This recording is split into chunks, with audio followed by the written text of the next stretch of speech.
आधी रात हो चली थी। चारों तरफ खामोशी और अंधेरा छाया हुआ था। हर कोई अपने अपने घरों में चैन की नींद सो रहा था। पर इसी आधी रात के सन्नाटे को चीरती हुई एक जोरदार चीख जो पूरे वातावरण में गूंज उठी। ये चीख थी गहरी नींद में सोई हुई रितु की, जो अचानक ही जोर जोर से चीखें मारते हुए उठकर बैठ गई। रितु के बगल में ही उसकी माँ भी सो रही थी, जो हड़बड़ा कर उठी रितु की चीखें सुनकर। रितु, रितु बेटा होश में आओ। क्या हो गया बेटा, तुम्हें इतना चिल्ला क्यों रही हूँ? रितु, रितु प्लीज अपनी आंखें खोलो। मम्मी के इतना बोलने झकझोरने के बाद रितु जैसे एक झटके में होश में आई। कुछ देर तो आंखें फाड़कर अपनी माँ को ही देखती रही, फिर एकदम डर से अपनी माँ की गोद में सिर छुपाती हुई बोली, मम्मी, मम्मी आज वो फिर आई। मम्मी मुझे बचा लो, वो मुझे अपने साथ ले जाएगी मम्मी। रितु की मम्मी घबरा उठी अपनी बेटी की ये हालत देखकर। फिर हिम्मत कर कर उन्होंने रितु के सिर पर हाथ फेरा, प्यार से कहा, ओ बेटा, तुम अगर इस तरह डरोगी तो कैसे चलेगा? कैसे तुम मजबूत बनोगी? यहाँ तुम अपनी मम्मी के पास हो, अपने घर के बेडरूम में हो, भला यहाँ कोई कैसे आ सकता है? बड़ी देर तक रितु को समझाने के बाद अचानक ही रितु की आंख लग गई। वो गहरी नींद में सो गई। रितु के सोते ही उसकी मम्मी धीरे से उठी, बिना आवाज किए दबे पांव चलकर हॉल में गई। हॉल में आते ही रितु की मम्मी ने अपना मोबाइल फोन लिया, फिर अपने पति देवजीत को कॉल की। कुछ देर बाद देवजीत की नींद में डूबी हुई आवाज सुनाई दी, हेलो नीना, क्या हुआ, सब ठीक तो है ना? अचानक यूं आधी रात को कॉल? नीना यानी रितु की मम्मी आराम से बोली, देव, रितु पता नहीं क्यों 2-3 दिनों से बड़ी डरी डरी रहने लगी है। अपने कॉलेज भी नहीं जा रही और ना ही अकेले अपने रूम में सोने के लिए तैयार होती।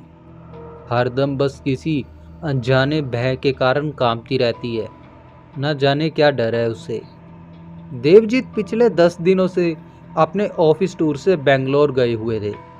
उन्होंने जैसे अपनी इकलौती बेटी रितु की इस हालत का पता चला, वो खुद बड़े चिंतित होकर बोले, ओह गॉड नीना, तुमने मुझे पहले क्यों नहीं बताया?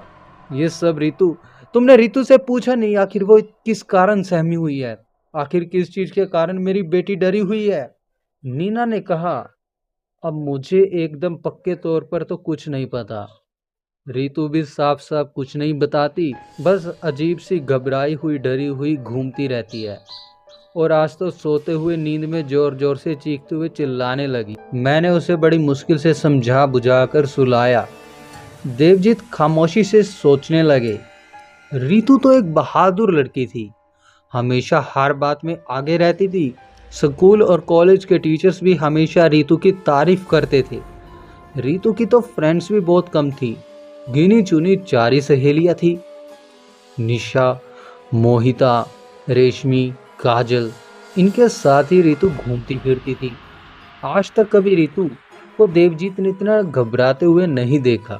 फिर अचानक ऐसा क्या हो गया कि तभी नीना की आवाज आई, देवजीत तुम सुन रहे हो ना?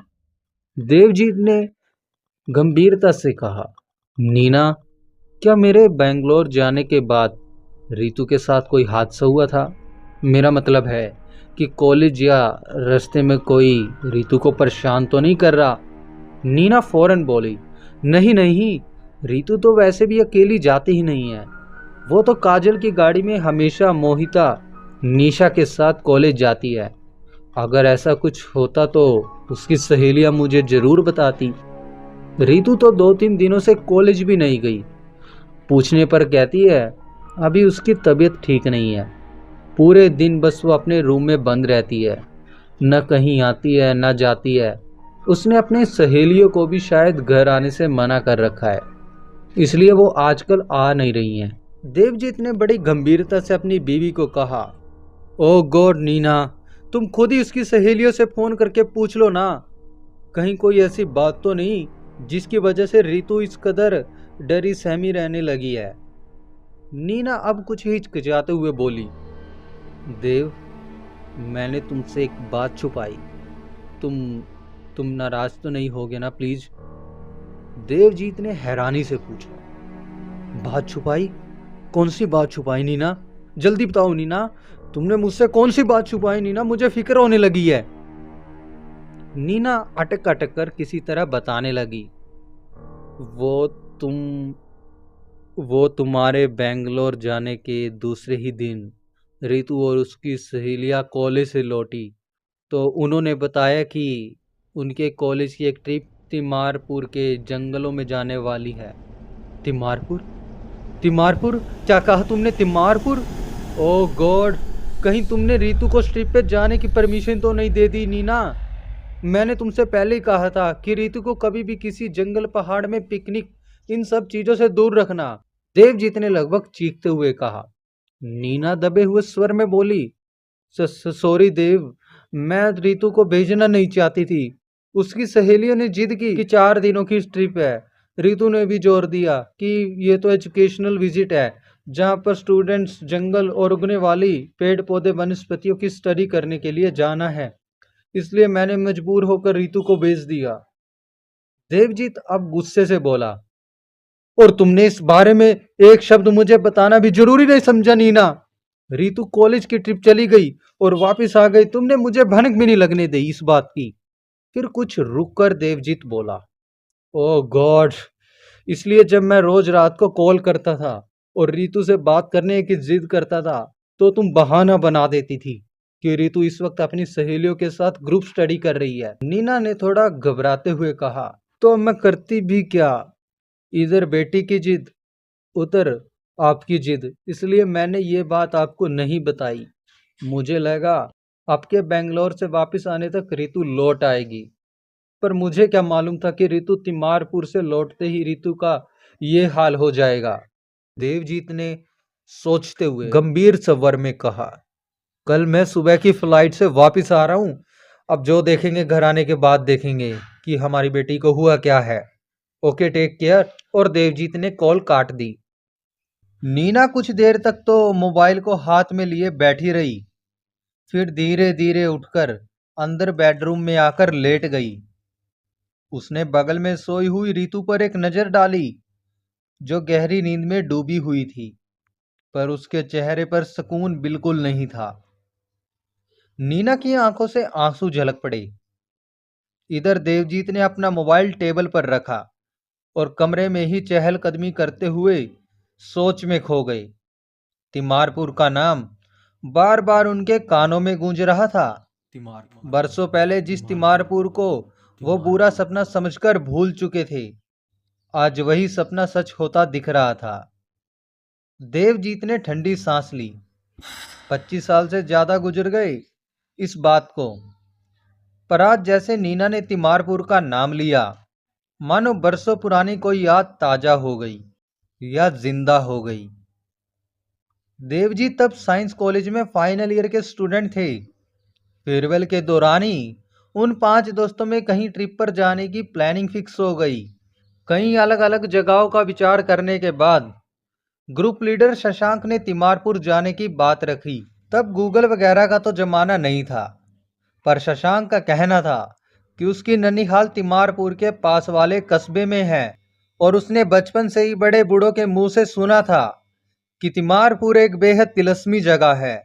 गहरे जंगलों के बीचों बीच बसा तिमारपुर एक प्राचीन रियासत का उजड़ा हुआ कस्बा है, जहां बस टूटे फूटे खंडर और उसके कुछ अवशेष हैं।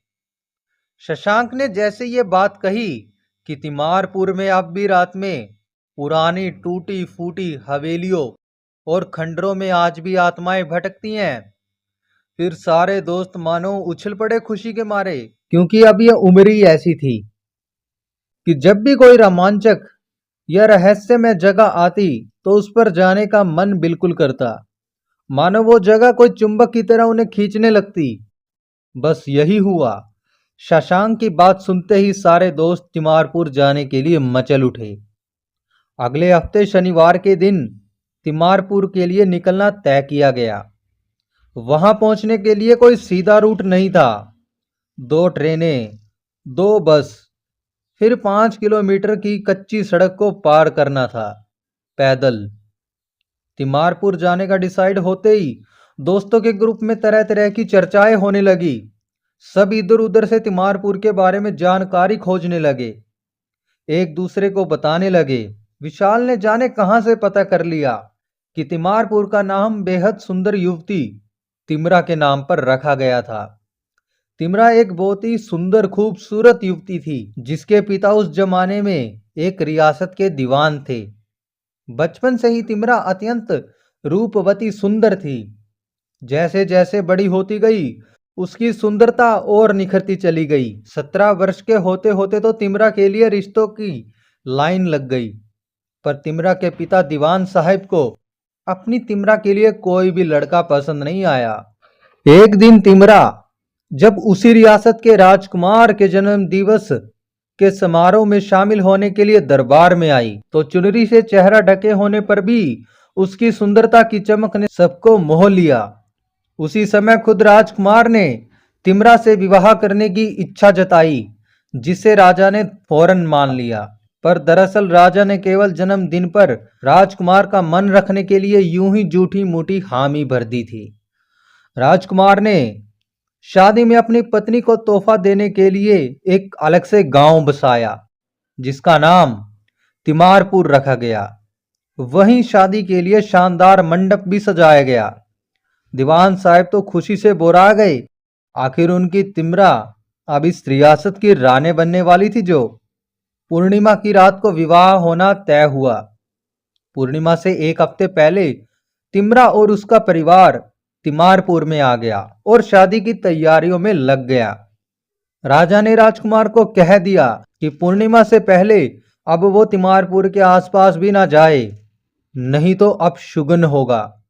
सब हंसी खुशी शादी की तैयारियों में लगे हुए थे कि अचानक पूर्णिमा से ठीक एक दिन पहले राजा ने अपने वफादार सैनिकों के भिजवाकर तिमरा के पूरे परिवार को खत्म करवा दिया और तिमरा को उसकी बनाई गई हवेली के तहखाने में जिंदा बंद कर दिया। हवेली को आग के हवाले कर दिया। राजकुमार को राजा ने कह दिया कि एक बड़ी दुर्घटना में जलकर तिमरा और उसके परिवार की मौत हो गई। राजकुमार सदमे में चला गया। राजा ने किसी के भी तिमारपुर जाने की रोक लगा दी और फिर धीरे धीरे वो शानदार सुसज्जित बस्ती एक उजड़ा वीरान जगह में तब्दील हो गई। लोग वहां दिन में भी जाने से डरने लगे। समय के साथ रियासत भी खत्म हो गई और राजघराना भी। एक दो वारिस बचे थे, वो भी कहीं दूर के शहर में जाकर नए सिरे से जिंदगी जीने लगे। वक्त की रफ्तार ने जल्द ही तिमारपुर को एक भूली हुई दास्ता बना दिया। क्या होगा जब देवजीत और उसके दोस्त तिमारपुर के सफर पर निकलेंगे? क्या सचमुच शशांक ने तिमारपुर के बारे में सच कहा था?